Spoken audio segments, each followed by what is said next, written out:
Hey everybody, it's maple syrup time, and we are here today with special guest Pam Walls. How are you doing, Pam? I'm good. How are you doing? Doing well. What's the weather like out in glorious Vancouver?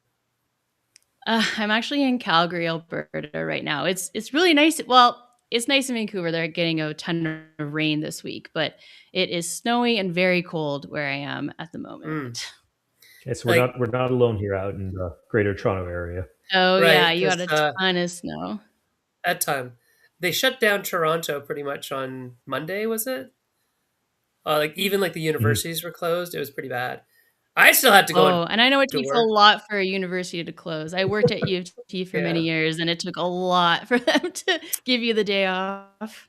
Yep. London, not so much. We were still trucking around in a foot of snow, but it's okay. It's all right. I get it.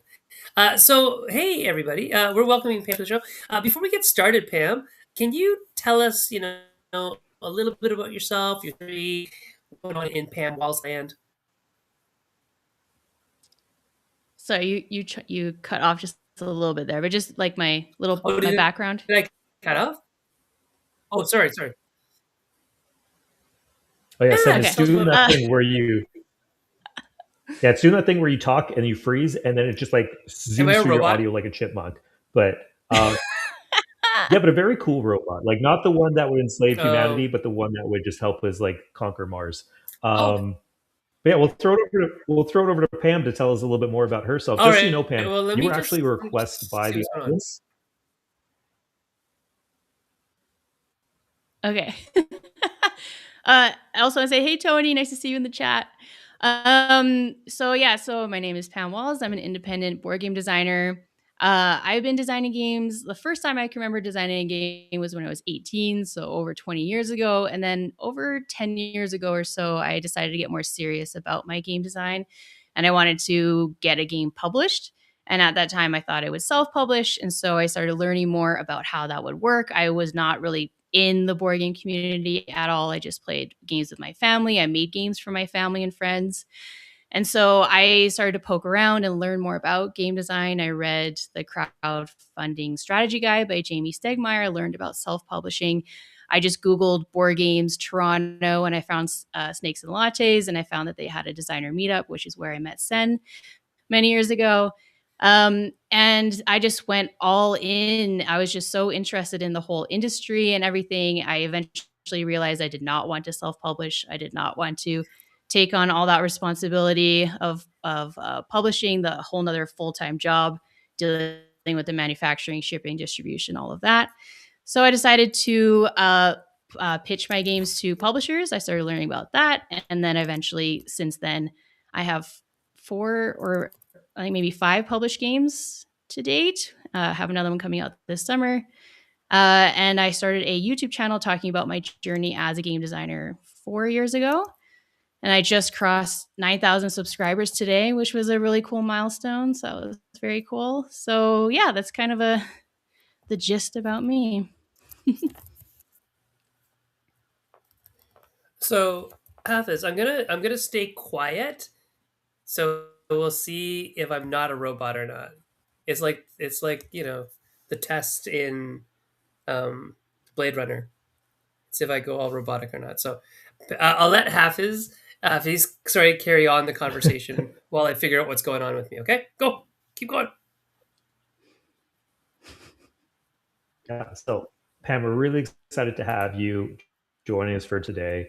We actually asked on a previous live stream who are people that the audience would be interested in talking to, and your name was the first one that came up. And so I think that evening or that morning, the next day, I just sent you an email and gracious enough to write back to be like, yeah, I definitely want to hang out with you guys and talk a little bit more. And I think what one thing that we were really interested in was um, a year ago, you had created a video for YouTube channel talking about contests and entering contests, and we figured that is a really interesting topic. Why don't we dive a little bit more into that? What are some of the like contests in general? What are some of the pros? What are some of the cons? And advice that you might have for maybe a new designer or a designer that is just getting started, that was in your shoes, like you mentioned when you were first getting started off, um, to get involved with, say, a contest?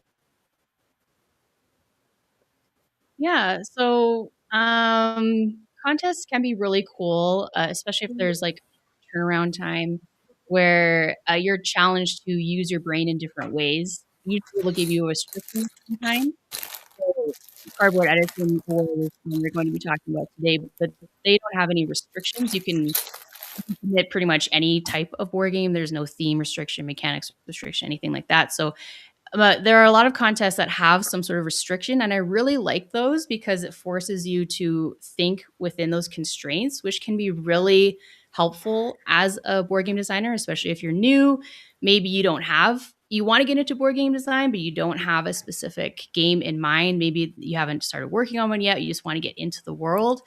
So I know Board Game Geek has a ton of contests, usually monthly contests, and they give you like a word or a theme, and you have to incorporate that into your design. And so it's a monthly thing. And so it's not, you're not devoting a ton of energy into this idea. You're kind of putting something together, see what happens, get feedback from the community. So I enjoy those kinds of things. I also ran like a game jam this past fall where the restraints were components. And so each participant had a mystery box mailed to them of different components, and they had to come up with a game using those things. And so I just think that those types of competitions and contests can really get your gears turning, thinking about different types of games, and help with inspiration a lot, I think. So if if you're just getting into this and you're not quite sure what type of game to make, participating in a contest that give you some sort kind of restraint could be a cool way to get the creative juices flowing. Is there something about having a constraint that leads to um, actually getting a design done? So if there was a couple contests out there, should you wait for one that maybe speaks to you that has a constraint, or should you just find the first one that's out there that has nothing, and then you can make whatever you like? I think it would be a great exercise just to do whatever constraint they give you, so that you're not catering to exactly something that works in your favor. I think it would stretch your creative muscles to do this is what they've given to me. It might not be ideal, might not be my ideal mechanic to work with, might not be my ideal theme to work with. That'll get you outside your comfort zone. And I think that would be a great to really stretch your brain and your muscles, your creative muscles as a designer. Yeah. Before we get into the nuts and bolts of what it actually looks like to submit for game design, um, what are some of the pros for maybe submitting for design, and what are some of the cons? Because I think there are certain things we just think of, oh, there's a contest, this is great, let me put in. Are there certain things that people should be aware of about entering a contest? Yeah, you really do have to think, is this worth the effort for me to dedicate all of this time playtesting all of these things for a contest, for a game that I might not eventually do anything with? Like, I do think it is a cool creative exercise. But would your time possibly be better focusing on a game that you're playtesting with the intent of pitching and doing that sort of thing, which, it could come out of a contest, but it's not 100% sure. So you just have to think, is this worth the time? Is it worth the energy? Is this what I want to be dedicating my limited resources and time to? It could be. If you're someone like me where ideas come fairly easily, you might not need this type of push. And also, is there a cost to it? There's the cost of time and energy, but there also might be a financial cost. Cardboard Edison costs $25, which is not a huge amount, but just have to think, is that a good use of my funds? And also, will your game be restricted where you can't pitch it to publishers while it's under review? And that is a major thing with the Cardboard Edison Award. You have to be aware of, if you submit a game to them, you then can't pitch it to publishers while it's under review.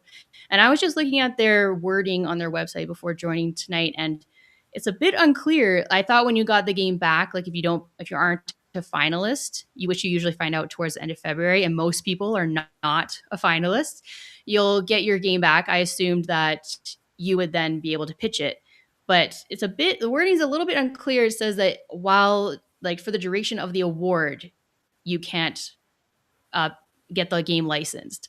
So I would, yeah, just I would definitely clarify and be clear about that. But you definitely, while it's under review, you definitely can't pitch it. So if you are a finalist, you wouldn't be able to pitch the game until June, I believe. So that is just that's a big thing to consider if pitching your game. If you pitch your games to publishers, that's an important thing to be aware of. If you're a self-publisher, it's not that big of a deal. You can wait, and then you can use that.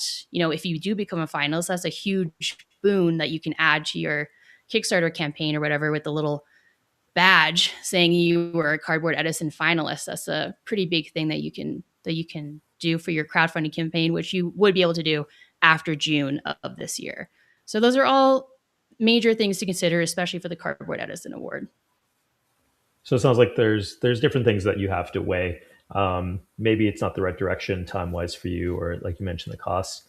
But I think it also comes down to maybe the purpose that someone wants to submit a game for. Are they doing it so that they can get their game in front of possible publishers? Are they doing it so they can win an award?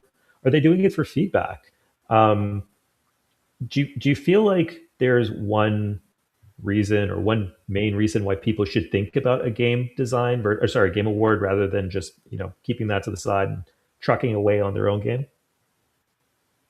Yeah, the feedback can be really valuable, especially you're getting it from industry veterans. You're getting it from people with a lot of experience, sometimes from actual publishers, which I think is really valuable to get their perspective on your game. Again, it can be really tough to judge a game just based off a video and rules. You're not actually playing it. So I do think play testing a game and getting feedback from people who actually experience the game and play it is incredibly valuable. But a contest like this, yes, it can be really, really great to get that feedback from a variety of people, not just a couple at a time. You're going to get a feedback from a variety of people on your game. And then you can decide, you know, at like is my game being reinforced where I do think there is something here, like I'm getting that feedback from others, it's not just me thinking these things, and so that's encouraging. Even though I might not be a finalist, what I'm hearing from the judges is that they see potential, I just need to work on A, B, C, and D.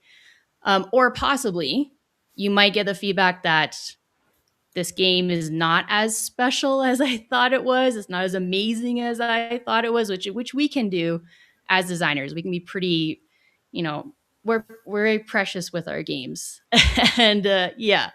So sometimes we put them on pedestals, and so these kinds of contests can also kick them off the pedestal, which can be a good thing sometimes.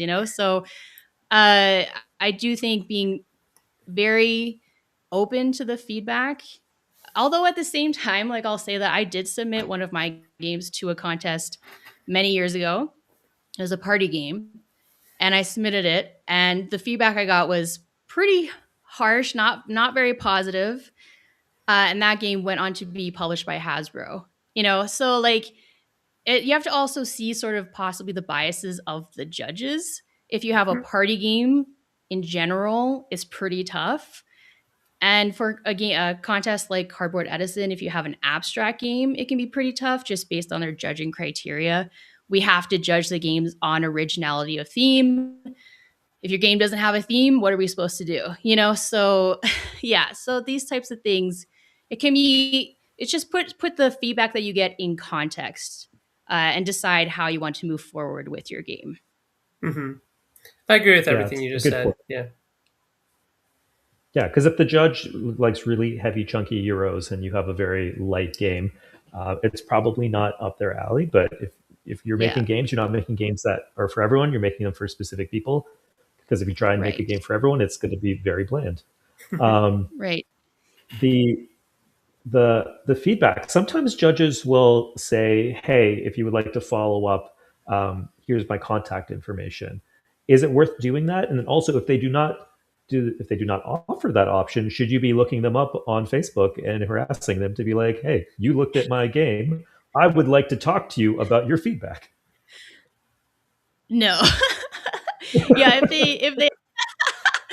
if they haven't explicitly said that they want to be contacted afterwards, then definitely I would not do that. But I always say you're welcome to email me, and quite often I'll get responses from people.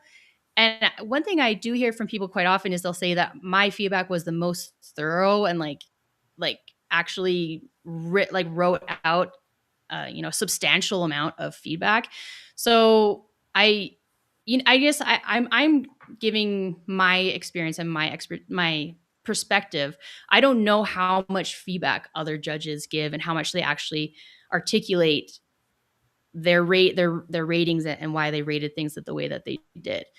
So yeah, I guess it depends on what judges you get. But I'm always happy if people respond to me, and if they have follow up questions or clarification, that's totally fine for them to do. It can't be a ton of back and forth, but I'm happy to answer any questions that they might have. Yeah, and And I mean, sorry, if the just judge one other. offers, Sorry, I just remembered that just made me think the previous thing was how we talked about like the judges' biases and things like that, which I do think can affect contests. And so one thing I noticed that Cardboard Edison added this year is a criteria for how well it fits for fit for target audience. And I think that is fantastic. Unfortunately, it's not for everyone, it's just for the finalists.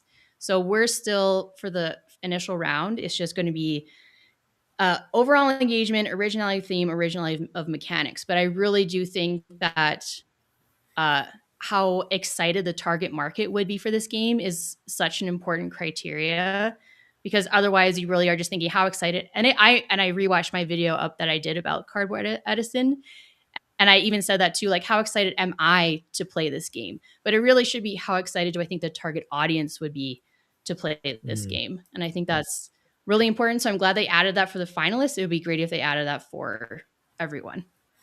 I think it's a really interesting point because understanding your target audience is key if you're going to be really delving into this field as like a profession, right? It's different if you're making games just to make games, or you're making games to have fun, or make it for yourself and your friends to play. But if you're making games in any regard that are not games that you yourself would play, but you think it's still a good game that other people would play, you got to understand your audience, right? So I would love Yes. contests to have that criteria where it's like, do you know who your audience is, and why does your game fit that Right. audience? Or yeah, who is your audience? Why does your game fit them? There you go. That would be a wonderful little addition. 100%. and then how often do you see Yep. yourself as your core audience? Because if you're excited about the game that you're working on, what is it that you're excited about? Would other people like you be excited about that as well too? Yeah, and I like to make games where I am the target market, because I would find that very difficult to make a game where I'm not the target market. So you constantly have to find play testers that fit that criteria. I like to solo play test as much as possible. I guess you can try to put yourself in that headspace, but I do find it's quite a bit easier to design games where you yourself are the target market. So then it makes it easier to solo playtest and grind through those playtests as much as possible. Hey, Kristen. Hey, Luke. Nice to see you.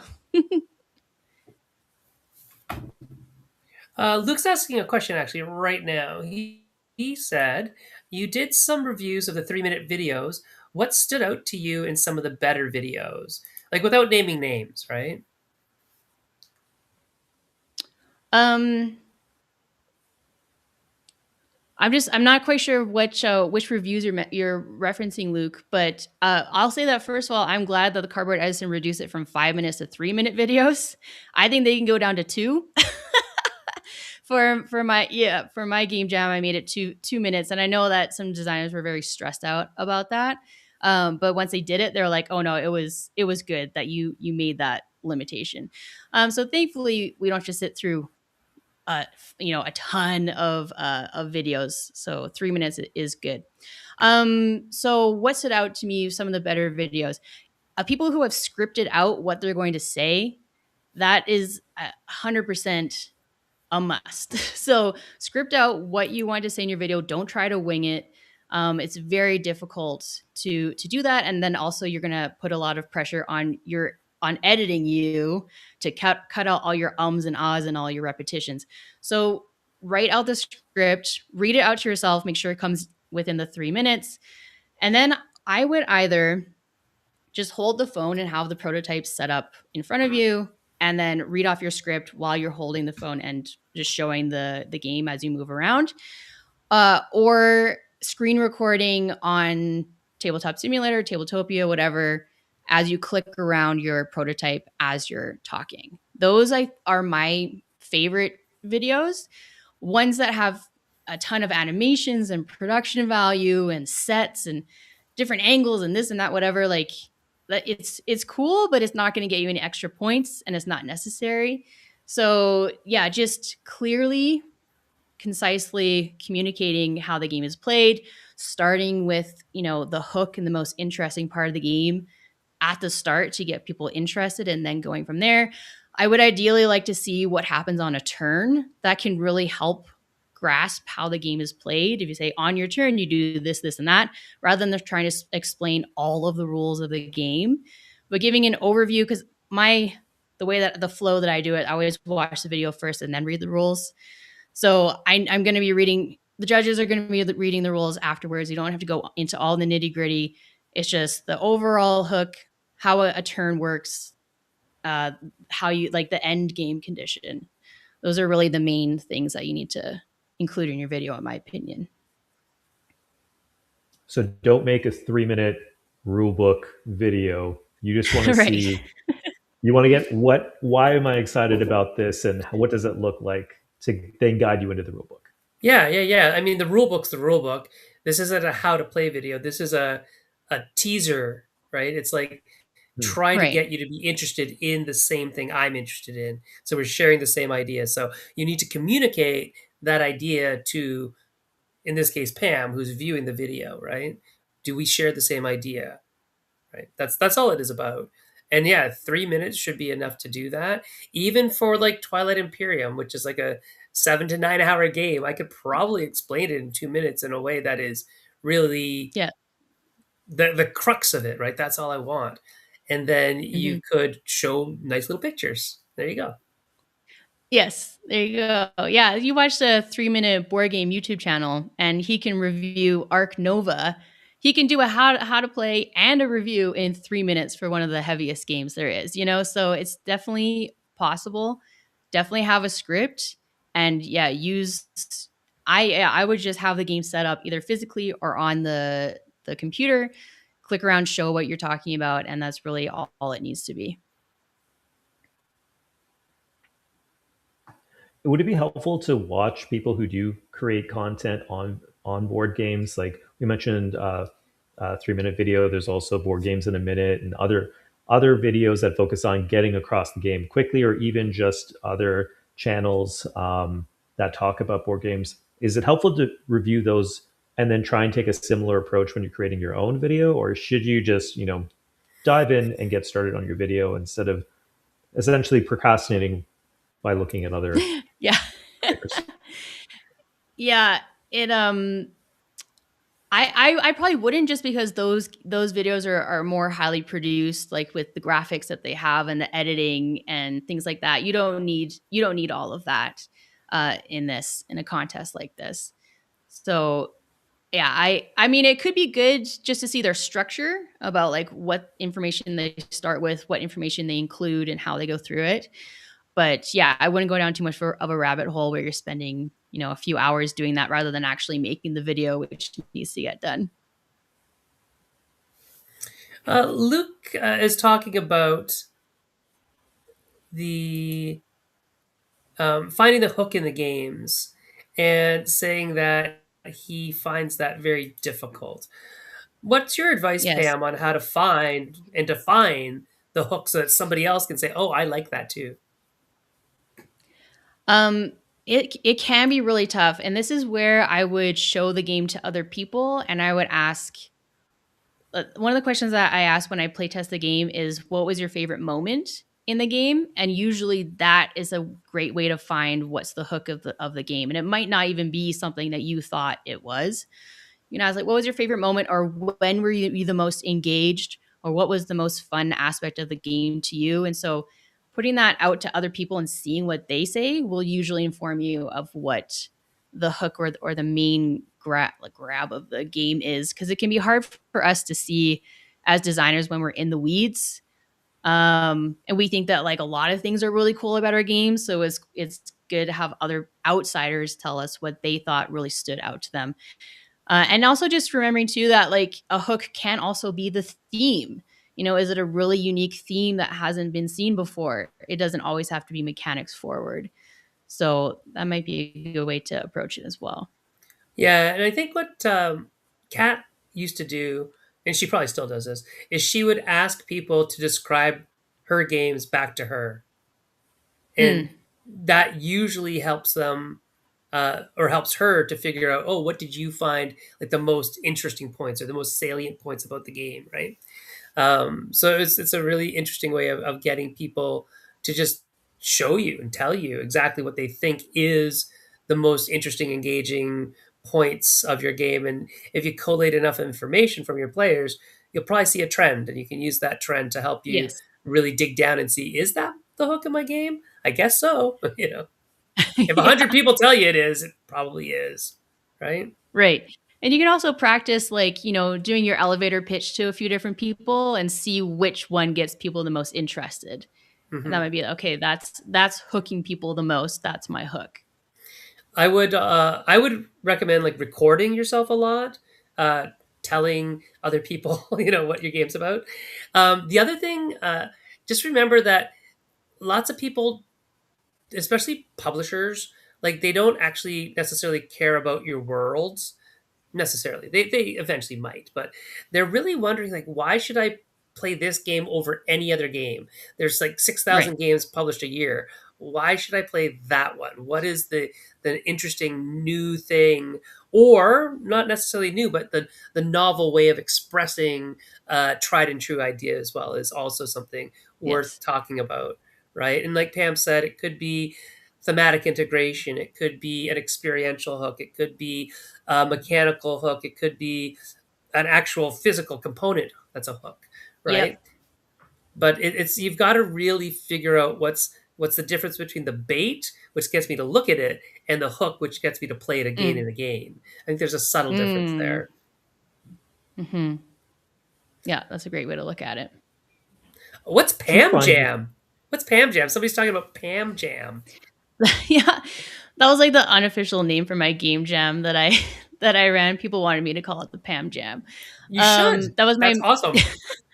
that's a great name. that was my mystery box component game Oh, jam. okay, okay, okay. I thought you were like Yeah. branching out into like preserves and marmalades. Maybe I should. Maybe you should.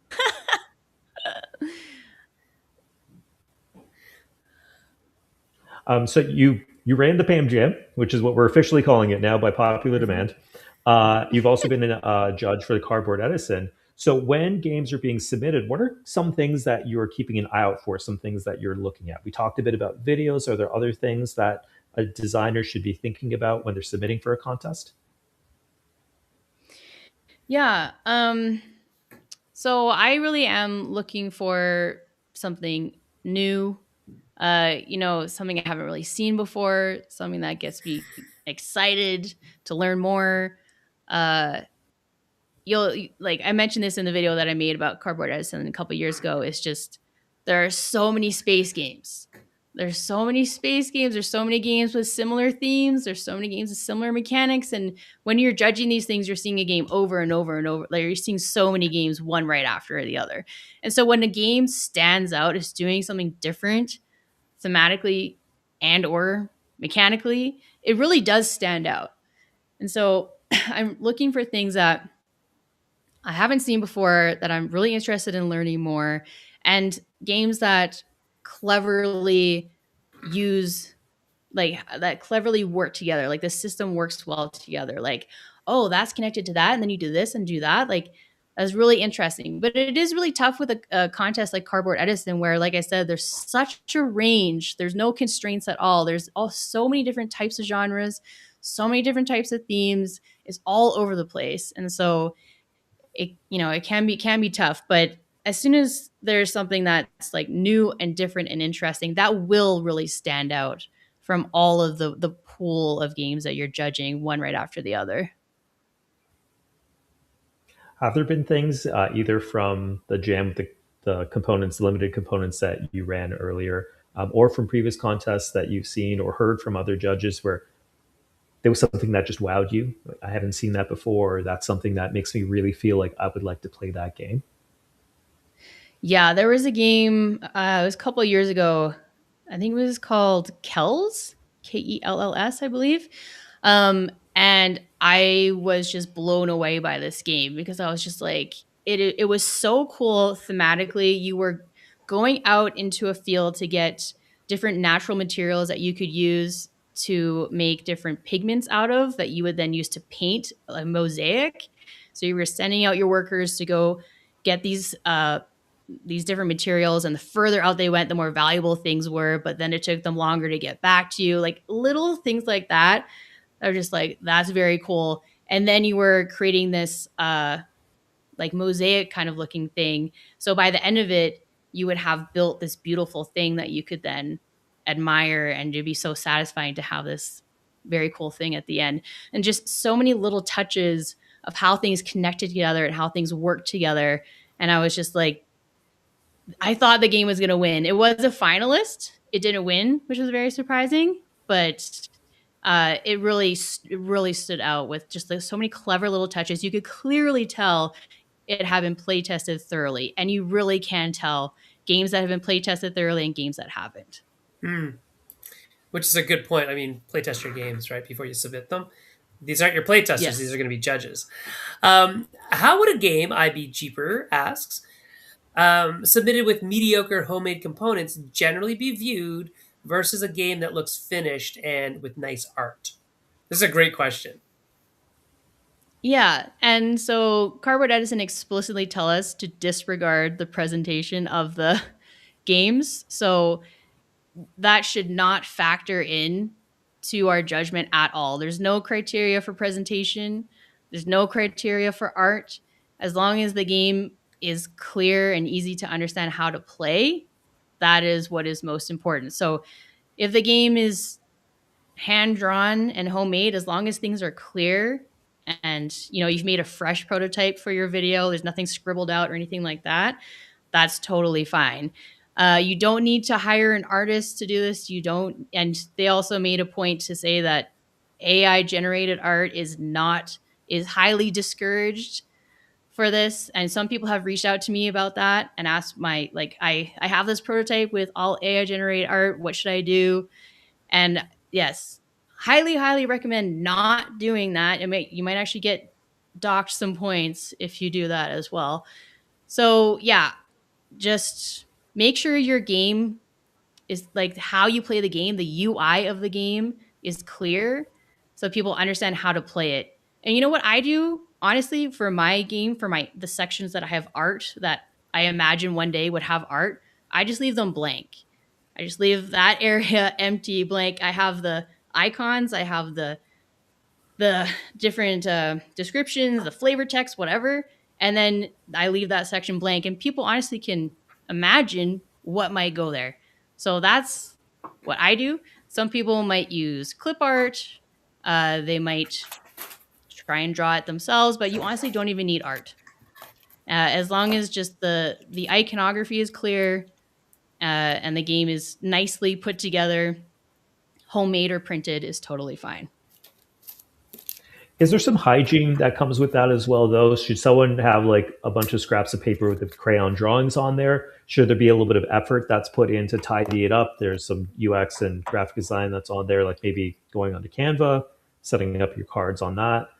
Is it a spectrum? Like as a judge, do you see something you're like, I kind of wish they put a bit more effort into the presentation because that's telling me if they're not putting effort here, where else have they not been putting effort into?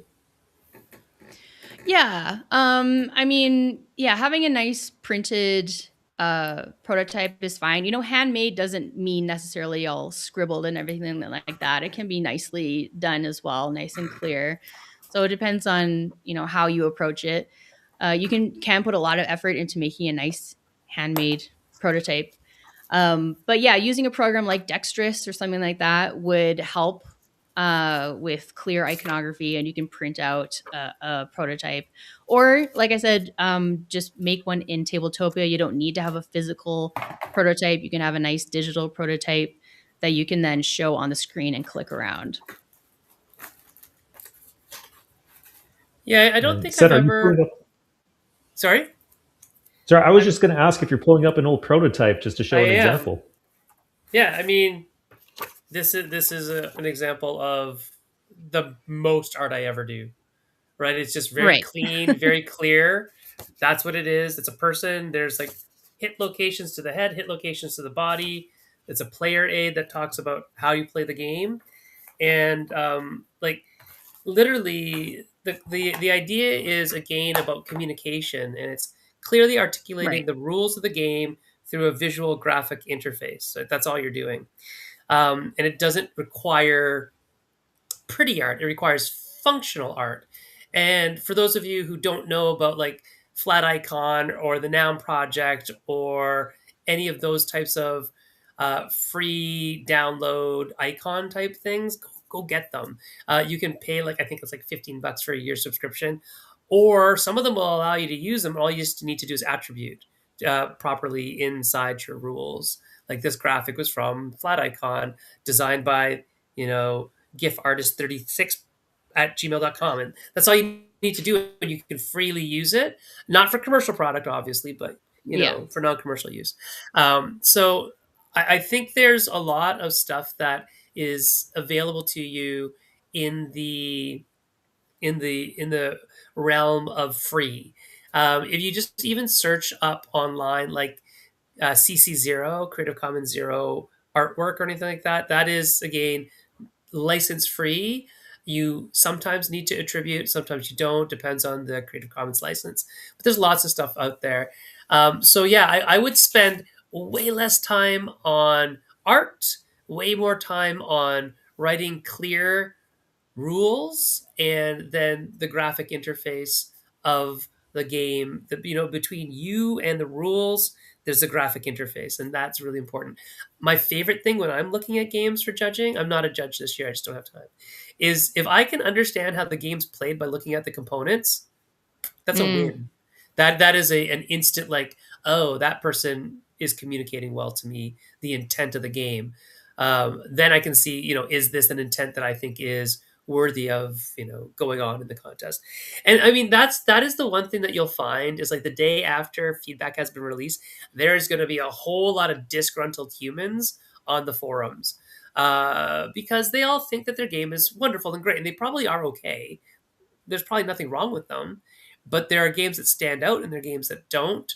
And yeah. also, you're not judging it necessarily on full gameplay. Maybe your game is great, but your rules aren't that good. Or Hmm. maybe your game is good, your rules are okay, but you didn't really sell it in the video. And so some Mm, games are going to make it through that your game might actually be better than, and that's just the nature of yes. contests, right?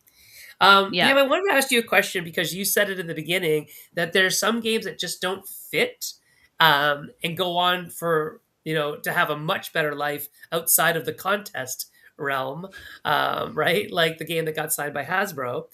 And then there's a lot of games that win contests that you never ever hear about again because is there something Yeah. about contest designing for a contest specifically that might make your game like maybe not commercially viable? Oh, geez. Oh, I'm not sure about that, but I mean, I do know that you are giving up months of playtesting and pitching opportunities to do that, and to Yeah, have for your game sure. be in a contest. So that is something to consider. But I don't know if I would see that as being like if you win a contest that it would be a negative. I did take a look at previous winners of Cardboard Edison, and almost all of them have gotten published by like reputable publishers, which Mhm. is really exciting, or have gone on to self-publish and have been successful. Like Diatoms did a crowdfunding campaign, very successful, and now they're working with 25th Century to get Mhm. distribution. But yeah, you might think that if I win Cardboard Edison, my game will be published and it's going to be a huge hit and it's going to be amazing. But that's not always the case. unfortunately. So Hmm. I think we need to bring our expectations way down when we submit our games to contests, especially Cardboard Edison, and really focus on the feedback that you can get from it. That's really the main thing to get out of it. And then whether or not something happens with it, I'm not sure. I do think that if you go on to self-publish, I really think it can be a very positive thing to be able to say that your game won the Cardboard Edison, and that will give your backers, I think, a lot more Confidence, reassurance and yeah. confidence in the product that you have. Yeah. Yeah, it is fascinating because you're right. There's so many games. Like when we started, I don't know, like almost 20 years ago now. Like we also put games into contests, and it was just so long to get stuff back, and it could have pitched it like 12 times in that time, Yeah. and the game then Yes. doesn't win, but then goes on to get signed and sell, like, thousands of copies. It's like, well, why Right. am I doing these contests if I can just go to what I really want to do, which is not necessarily win a contest? I want to get my game to market. So I personally Yeah. am not pro contest once I have my cycle going, like, which is basically pitch year round. I pitch all the time.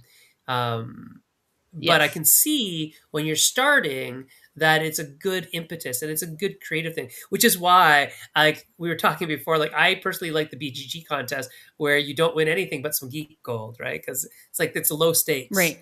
I think when it's low Yes. stakes, I'd be more likely to enter the contest than when it's this big to do about it.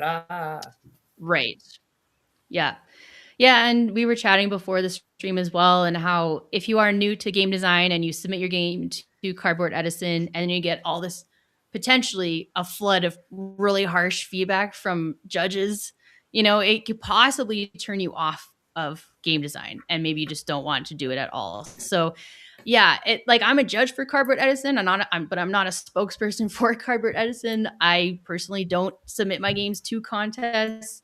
So yeah, it's just considering whether or not they are a good use of your time. Like the opportunity cost of having your game tied up in that way is a serious thing to consider, especially when you pitch to publishers primarily, like me and Sen. Mhm.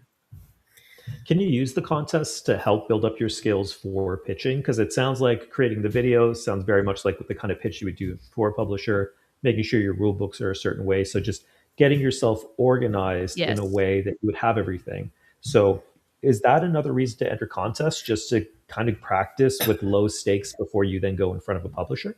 I think so. It's a Yeah. longer process, but I think it's a great idea. Yeah, especially if you're new to the whole thing. And one thing that I would also strongly recommend people do before submitting their game to Cardboard Edison is to look at the previous winners. They have all of the previous winners and finalists videos that you can watch on the Cardboard Edison website, and you can really see the quality and types of games that usually make it into the finals. And you can try to objectively compare your game to that and be like, could I see my game among these types of games? That should give you a bit more context. One other thing I wrote down that is really helpful for judges is to use images in rules. Like Sen said, just looking at components, getting a sense of how the game plays. And so if you have, instead rather than a huge long list of components, have an image of your components where you can see the different images or the different components that are in the game. Having a picture of the setup, having a picture of the player board, having a close up of one of the cards. These images and rules are incredibly helpful for judges, and it is a good practice for you as well, because if you do then pitch to publishers, they will quite often ask for a set of the rules, and they really need to be clear and easy to understand and to get through. And using images in your rulebook is incredibly helpful. It doesn't need to be professional level rule book, but needs to be organized well with headings, not a ton of text. Really try to limit yourself to the page count. I would love if Cardboard Edison added a maximum number of pages to the rule books. But I guarantee you your rule book could be halved. So just try to be as concise as possible. Use images as much as possible to convey how the game is played, so that the judges don't have to try to imagine how to play your game because there's no images to help them do that. Good point. Good point. We have another question from the audience. IB Jeeper asks, if not going the contest route, how important would showing your games at cons be instead?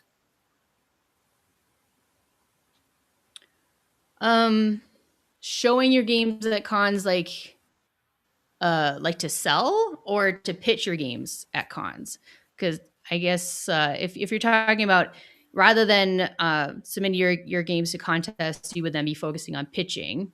So that's how I'm interpreting that question.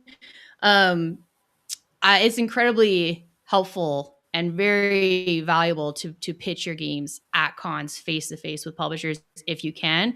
I know it's not ideal, or it's not possible for everyone to physically go to conventions. That can be, really tough. But if you are able to go to a convention and pitch to publishers face to face, that is very helpful for networking, and for also potentially signing the game to actually pitch and draw attention. Yeah. Um, yeah. So I would do that. You can also, like some other organizations, they'll have online speed pitch opportunities. Like Unpub will have that sometimes throughout the year, or Gamma. Different opportunities. Pegasus, they have designer days in September where you can possibly pitch to the Pegasus team. Ravensburger sometimes has online pitch opportunities. So anything like that would be a great use of your time if you plan on pitching to publishers rather than the contest route. Mm-hmm. Yeah, if you're talking about drawing attention from like potential customers, if you are self-publishing, yeah, I mean, of course you can do that. If you're not self-publishing, I don't know why you'd get a booth, but some people have done it for weird reasons Yeah. because they think they should. And it's like, why did you do that? That seems like a weird Yeah. expense to do if you don't have product to sell. But Yeah. there's others. So there's some other things like first exposure playtest hall at Gen Con, Yes. which is sort of this weird space. It's a space where you should probably do it if you're about to go to Kickstarter. That's what it seems like that's built for. Mm-hmm. Versus like an Yeah. unpub space, which is very much this could be at any stage in your games, and you're just play testing with people. It's not necessarily the marketing end of it, right? Where you're collecting Yeah. names and emails You're for a just list. demoing. Yeah. Mm-hmm. But yeah, I think going to Yeah. cons is always, it's all, if you have the opportunity to go to something that's maybe a little further afield, think about taking it. Mm-hmm. But like Sen said, yeah, don't get a booth. Don't get a booth for your prototype. You don't need to be doing that.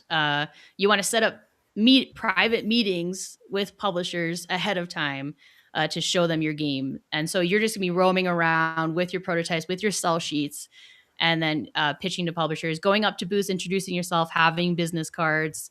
That type of thing can be a great way to network and to meet publishers for sure. But yeah, you don't if you self-publish and you have a game to sell, then sure, having a booth. But they are so expensive, they're really tough to get a booth. It's hard to stand out, you're in a sea of games. But from what I understand, having a booth to sell your game if you are self-publishing can be a great way to get exposure. So that is, you just need to decide which route you're going down. Are you self-publishing and you want to have a product to sell, or are you pitching to publishers? In that case, you don't need to have a booth. You're going to be roaming around, going to events, setting up meetings with publishers.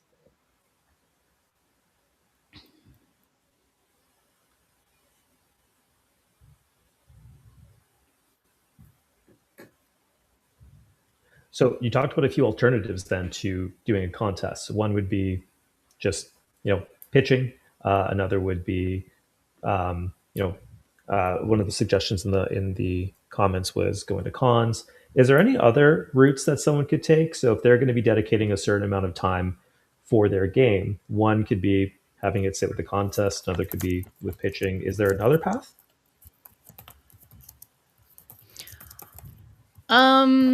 Well, I guess just play testing. Like the one of the big things about submitting your game to contests is feedback. But like another great way to get feedback is to play test your game with a variety of people outside your friends and family group, going to different meetups, play testing your game as much as possible, getting as much feedback as possible. So that's a great use of your time, and then deciding what you're going to do with that information after that. Yeah, and you mentioned before So for many of the contests you can tell. Oh, sorry. Go on, Seth. no, keep going. I was just going to say you'd mentioned that you can tell from the judge's point of view when a game's been play tested a lot versus one Right. where it may not have gotten as much time. So perhaps if you're thinking of a contest, thinking first of all, how much have I played this game? Is right now Mm-hmm. the best time to be submitting for a contest, or should I maybe keep this in mind for next year and spend the time now to make the best game possible to put in? Yes. Yeah. 100%. Yeah. Um, yeah, you definitely want to submit a game that has been thoroughly play tested, that you feel that you've been getting positive feedback from play testers. They're asking you to play again, they're asking about what's going on with that game, they're showing engagement, they're showing true interest. That can show that, sure, maybe this is a good sign that I can submit this game to Cardboard Edison, or this is a good sign that I can start pitching this game, or this is a sign that I can possibly self-publish this game if that's something I want to do. So you have to decide, yeah, what road you want to go down. If you're getting that kind of positive feedback, that's really great. And now you decide what you want to do with that and how you want to spend your time. Mm-hmm. How entrepreneurial are you? So IB Jeeper was asking, so if you go to a con and you looking for publisher attention, you just go to the publisher booth with a sell sheet and a business card. And I said you need to set up appointments ahead of time. And and then IJ Jeeper is going, well, how could you do that? How do you do that? So how do you set up appointments, Pam? Yeah. So I have gone up to publisher booths and just introduced myself. I know some people don't like that, but I try to do it when they're not busy. And, I don't try to take up too much of their time. I'm not trying to pitch anything right then and there. Just trying to introduce myself, give my business card. Sometimes they have time to hear a pitch, and I've actually had games be picked up from just going up to a booth and introducing myself. So I do think there is value there, as long as you're not, taking up a lot of their time or going at a super busy time or anything like that. Ideally, yes, you have meetings set up ahead of time. And so that can be tough if you're not already in with publishers. So I am on some publishers' designer distribution lists. So I'll get emails saying, we're going to be at Gamma, set up a meeting to pitch a game to us through this link. And then you click on the link and then you schedule it. But the way I got onto that list was that I went up to the booth and I introduced myself, so you have to, like, if you can go to a network event, meet publishers, give out business cards, get their business cards. If you pitch at an online speed pitch event, you're going to meet a ton of publishers. Usually you'll get their contact information afterwards, follow up, introduce yourself, try to build a relationship there. And then ideally you'll get onto these email lists with booking opportunities for upcoming conventions. If you don't have that, you can email publishers who you think you've done your research, you've seen that a game could work for them. You can email them, include a sell sheet or a video of the game that you want to show them, and say, like, I'm going to be at this convention. I see you'll be there as well. I would love to set up a time to pitch this game to you if it seems interesting to you. It is really tough when you're doing a cold call like that. You might not hear back, but you can always try reaching out like that as well. So it is ideal to have meetings set up in advance. If a convention also has a speed pitch event, that's a fantastic way to be able to pitch to publishers and meet publishers in a structured way like that. Mm-hmm. I think knowing the cons as well is important. So Gen Con, if you're like, somebody who doesn't have a foot in the door already, like you haven't talked to them already, going to a publisher at Gen Con is maybe not the best idea to ingratiate yourself to them, right? They need to make money. They need to be selling. And so you might just drop your card off and say, hey, I'd love to meet you when you have more time. Maybe I can reach out to you after Gen Con, and you leave. Right. Like you don't sit there and wait. But cons like Origins which is in Ohio, usually has roughly a similar amount of at least the American publishers because it's in America, but they're slightly less busy because it's not the drive to get like the new releases because Gen Con is the time for new releases in America. So that's a good one to go to. Uh, Design specific conventions where there are almost no sales, but there are publishers there, that is a perfect time to reach out to them and say, hey, I have a game that I would love to show you. I'm going to be at Unpub in Maryland in April or February when it happens, I think. Would you be there as well? Or do you have some time to talk to me at that event, right? So you can find out where publishers are going. You don't have to necessarily be on the super special lists, although that is directly contact with them, but you can be on like a forum on Facebook. And a lot of times the publishers will Yeah. pop up there and say, hey, it's, Joe with All Play. I have some time at Unpub this year. Here's the link to get to my calendar. And it's first come, first serve, right? So one thing I would recommend though is not wasting time with publishers. Like don't waste their time. Don't make yourself be known as, oh yeah, that's the guy or girl who wasted my time because they Mm. didn't have something that matches our profile. They, Right.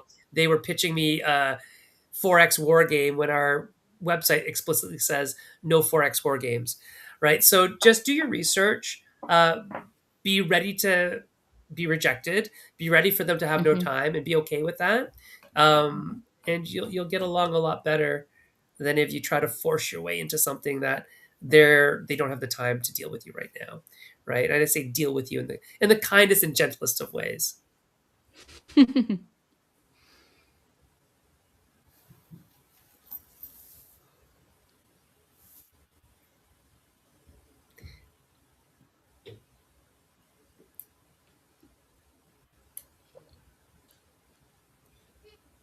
Yeah, so it sounds like there's a bunch of different options. Contests are one, but it's not the only one. It's not the be all end all. And so if you're thinking about what your next steps are, if you're a game designer, don't just think that you have to dive right in or that this is the contest for you. As Sen mentioned, there's some low stake ones that are happening monthly on Board Game Geek where if you win, cool, you get some geek gold and you can vote for some cool stuff and get some awesome labels with that. Or if it's something that you're really looking for, um, you know, maybe you can try a jam, just like the one that Pam had put on beforehand, to test the waters.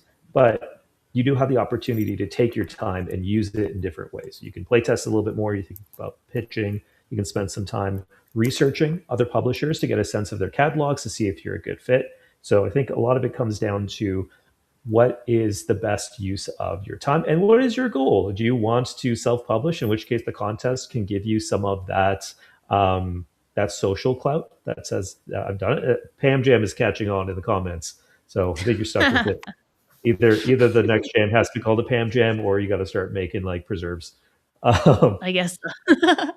Yeah. And maybe that's an alternative option we have not discussed. Put your game design on hold and make artisanal jams and preserves, and then focus on that as your way forwards.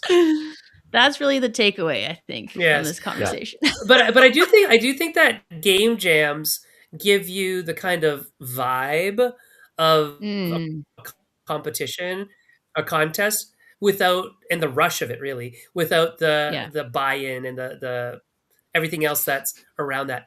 Oh, I would recommend just in terms of contests, like really if they have a rubric.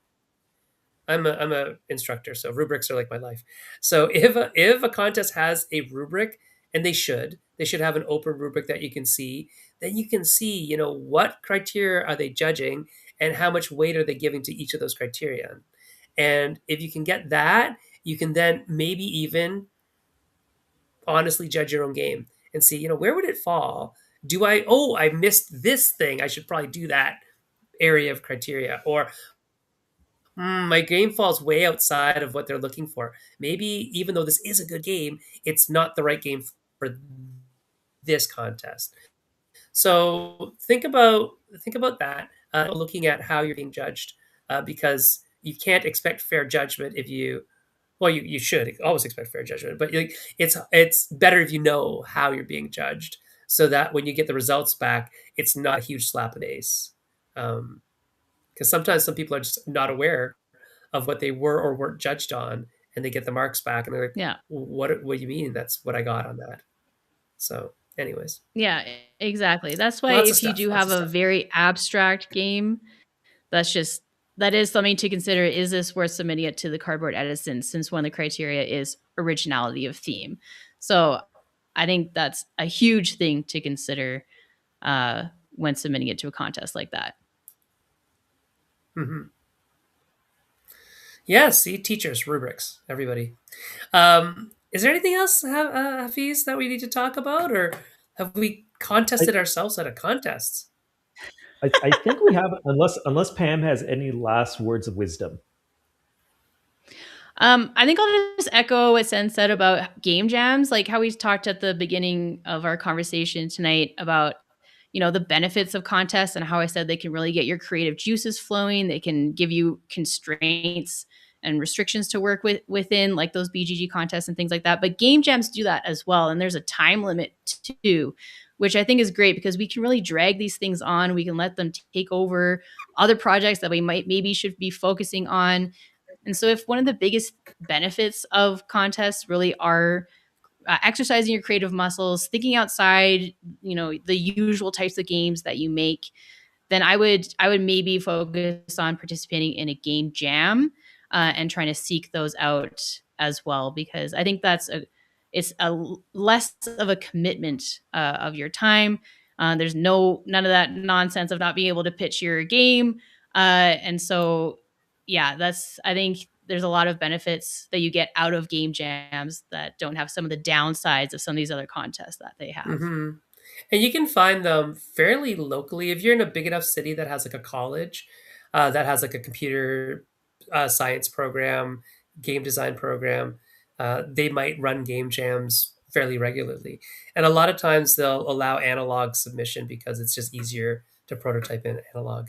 Anyways, or you can find them at conventions, or you can be like Pam and run your own and just get like the Yeah. local game design community to be involved in it, and it's a wonderful way to spend like an afternoon, right? So it's Yeah. pretty If fun, you're pretty in the fun. Vancouver area, I will be hosting a game jam at the Vancouver Public Library in April. Hasn't been announced yet, but yeah, I'm going to be running a game jam there, which I'm really So excited about. And that's going to be component restricted. And I think I might also do a theme. Maybe give each group the same components that they have to use, but give each group a different theme. That's kind of what I'm thinking to do. that's cool. That's cool. That's pretty cool. And yeah, Mhm. I mean, you can. That's a. Um, I was gonna say something, but I kind of got off track there. But yeah, the idea of having all those constraints. Oh, I know what I was going to say is that you can also, if you're a person who purchases parts from the game crafter, they almost always in the communities have at least one game design contest going on at any Right. given time, and they're almost always component based because it's a game crafter, and they usually Right. do it either by a community member or the game crafter itself says, "Hey, we've got these new like cards that have three sides. Go make a game with it. The best game wins." Right, that kind of thing. So, and you Yeah, get they currently credit, I launched think. one. Yeah, yeah, you get credit on the game crafters. So they currently launched one. They said they have a bunch of really cool animal meeples, and That's right. so yeah, so you could design a game with various animal meeples, submit it, and you could win $250 from the game crafter. Oh, Wonderful. very cool. Yeah. Pam's brain is now going, "Ooh, animals. I could make something." So, Pam, where can people find you if they need to reach out? Yeah, you can find me at Pam Walls Game Design on most of the socials, primarily YouTube, Twitch, Substack, Instagram. And Pam, are you still doing like co-working periods? Yeah, I have a co-working stream every Tuesday. So I work usually that's when I write and send out my newsletter and then do other stuff. And so it's a couple hours where I'm working on stuff and then people tune in and then they can also work on stuff and we just have music playing. So I found out about co-working streams a couple of years ago and I just thought I thought it was weird at first, but now I'm like, no, that's actually really cool because a lot of people work at home, they work by themselves. It's a great way to have accountability, to have that social aspect that not everyone has if they work solo or they work at home. So it's been really fantastic. Actually, I do that. I've been doing it every week for a while now. So yeah, if you want to tune into that, that's on YouTube and Twitch. Do I have to get out of my pajamas? Absolutely not.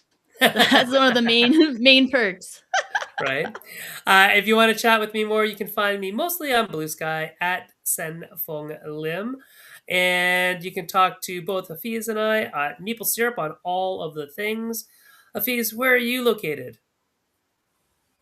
I'm out in Toronto, so if there's anyone who's going to be coming to Breakout Con in the spring or any of the proto spiels, I'm usually at those. So come say hello. I'd love to try out your game if you brought a game to one of those. And if you want to reach me online, I'm terrible generally with social media, but you can find me on Instagram at Printer Ink Games. Oh, yeah, and we should mention, Pam, that TCTC Con in Vancouver is coming up Right. the weekend before, I believe, or the weekend after. I The don't week know. Weekend right before, I before. believe. Yeah. Breakout in Yeah. Toronto. Are you So coming, Sen? that's the plan. The plan is to go. So Yay! yeah. Yeah, If so you I like, will be at Terminal City Con in Vancouver for anyone who will be there. So definitely come say hi. yeah. If you want to help keep the lights on, go to patreon.com/maple syrup. And that pretty much is it. Hafiz, who are we talking to next week? Ooh, next week we have Joe Slack who's going to be joining us. He's going to be talking about the upcoming Virtual Board Game Summit. There's still time to register. It's going to be taking place next week, actually. It has asynchronous videos, so you can each day new videos be released, but they do have live Q&As with some of the speakers. And so we're going to be chatting with Joe, asking him about how he got into game design, a bit more about the virtual summit, and just picking his brain like we did Pam's today. Got some good jam out of there. Very good. All right, everybody. We'll talk to you later. See you next week, same time, same place. Bye. Thanks for having me. Bye.